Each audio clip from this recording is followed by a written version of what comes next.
Joining us on the line now is Paula Delgado Kling, who was born in Colombia. But when she was 9 years old, her family had to quickly uproot and move to Toronto, Canada, because a rebel group, the M19, was plotting to kidnap one of them, possibly her.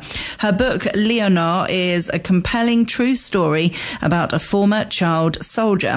Paula followed Leonor for 19 years, from shortly after she was an active member of the Colombian Armed Forces, forced into sexual slavery by a commander 34 years her senior, through her rehabilitation and struggle with alcohol and drug addiction, to more recent days as the mum of two girls.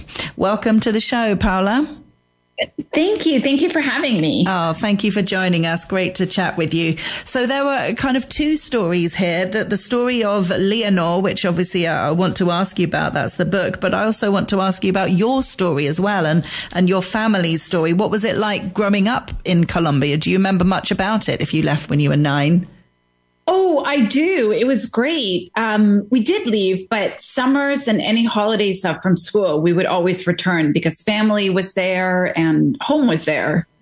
So we would try to return for the holidays during the whole time I grew up. Yeah. And tell us about the experience of having to leave then. What happened with that?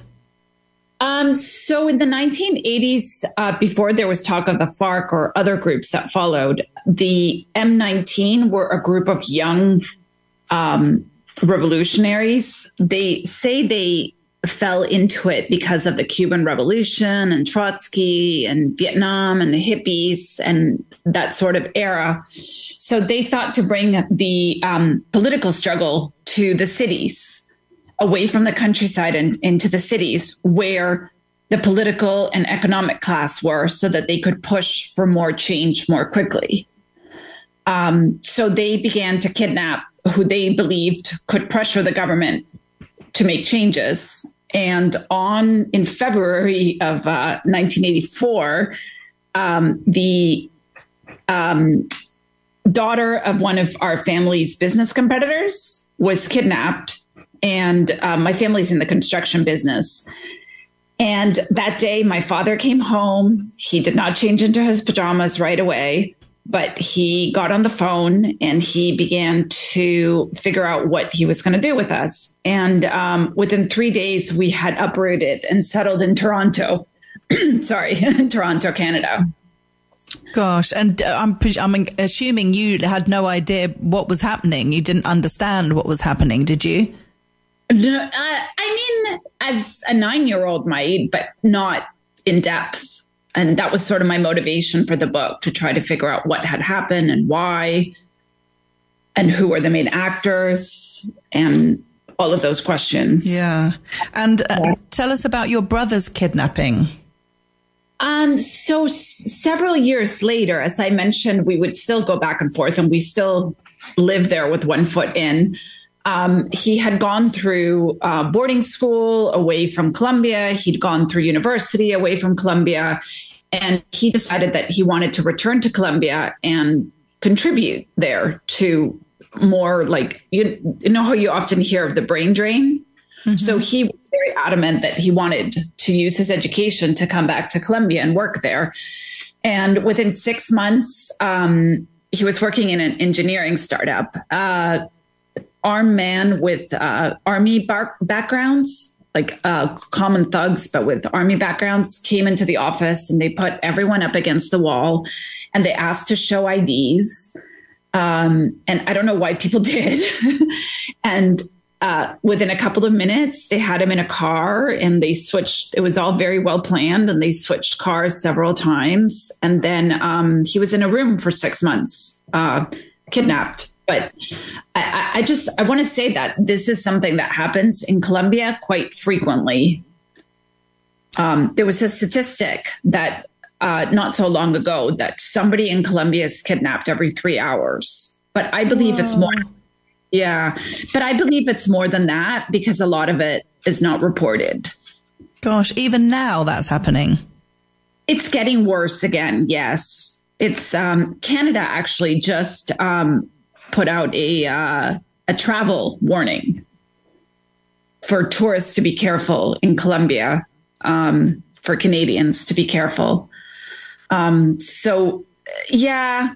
And what are the kidnappings generally connected to? Why are certain people targeted? It used to be certain people, and now it's everybody. I had a cousin that was kidnapped for hailing a cab, and they held her until she could go to the ATM 2 or 3 days in a row, and then they let her go. It's pure money. Money. Wow. That's awful. And I mean, how was your brother after being in a room for 6 months? That must have been horrendous. Yes, he's very resilient, though.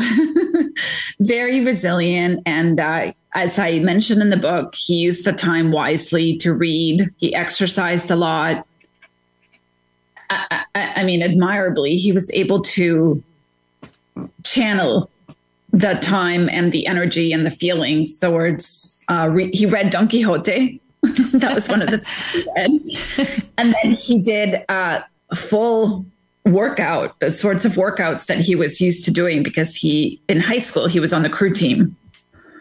Wow. Amazing. So tell us about this Leonor and how you came to meet her and why you decided to share her story.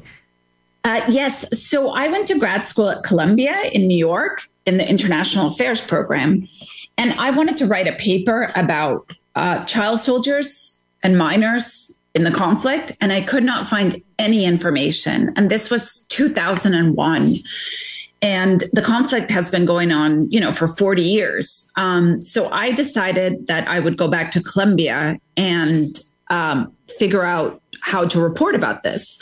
I thought it was going to be a minor article in a woman's magazine or a small paper or something like that. And it turned into 19 years because I was so fascinated by her story. And I just found myself wanting to return to Bogota to hear more and more about her recovery. I first met her in July 2001. She was living in a group home in Bogota, a halfway home with other teenagers who had also been part of armed groups. And I kept in touch with her every couple of months. I would go back to Bogota to see her, or we would be in touch through the telephone, even through Facebook, actually. Wow. And how did that start for her? How did she end up being part of one of these groups as a teenager? So she was born in Putumayo, which is the south of Colombia. And she was born in one of these little hamlets that's essentially a drug hub, a drug trafficking central drug hub. And so the FARC, the Revolutionary Armed Forces of Colombia, are part of her environment, her community, her family, her friends.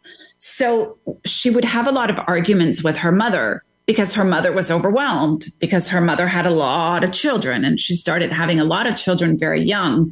And her mother had a child every year, 2 years, starting when she was 14. So she could not cope, her mother. So Leonor would get into a lot of arguments with her mother, and she would end up leaving her house. And on a couple of occasions, her mother just kicked her out of the house. And so she found the camps, the FARC camps, which were nearby on the periphery of the town of Mocoa, through the mountains and walking distance. And she started to see them more as compassionate to the domestic abuse that she was suffering at home. And she started to spend more and more time there. And she realized she could get food there. She could sleep semi-comfortable, like better than on the streets if she had to stay out on the streets. She came back and forth many times until one day an older commander took notice of her, and that was the end. She never came home after that, or at least could come home after that.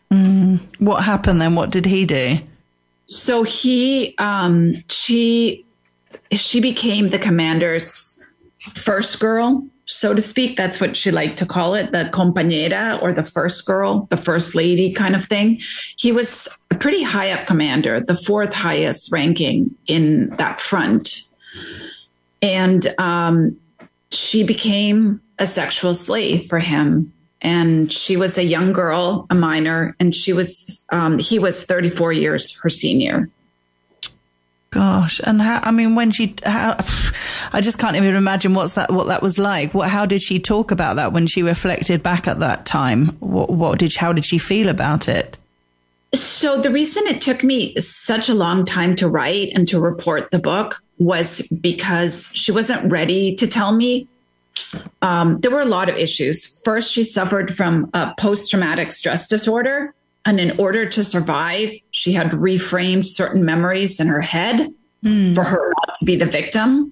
So through therapy, it took her a really long time to finally accept that she had been a victim, that was not a relationship, that it was rape, that it was not consensual. And then secondly, there were a lot of things in her story that she couldn't put together in the same way that you said a minute ago. Oh, did you know that at 9 years old? It was the same with her. Yeah. She had to rely a lot on her mother's help to put the pieces together of what had happened, when and where and why they left a certain town, why they were displaced. So she was able to go back to her mother then? Yes. So, I don't want to wreck the book for people, but she... Sorry. It's okay. The good thing is she went back. She rekindled a relationship with her mother and with some of her family members. And she's now back home in Mokoa. And she's raising her 2 little girls alongside other nieces and nephews and with the help of her mother. But the problem is that while she had a lot of government-sponsored therapy, and she went through a lot of help to rebuild her life, when she returned, her community and her family are the same. It's still drug central. It's still people coming back and forth from the armed groups. There's still a culture of violence and of domestic abuse. There's still a lot of state that is not there. There's no hospitals, really. There's no schools. There's no daycare for her. One of the reasons that her mother had a lot of children was because she did not have access to birth control.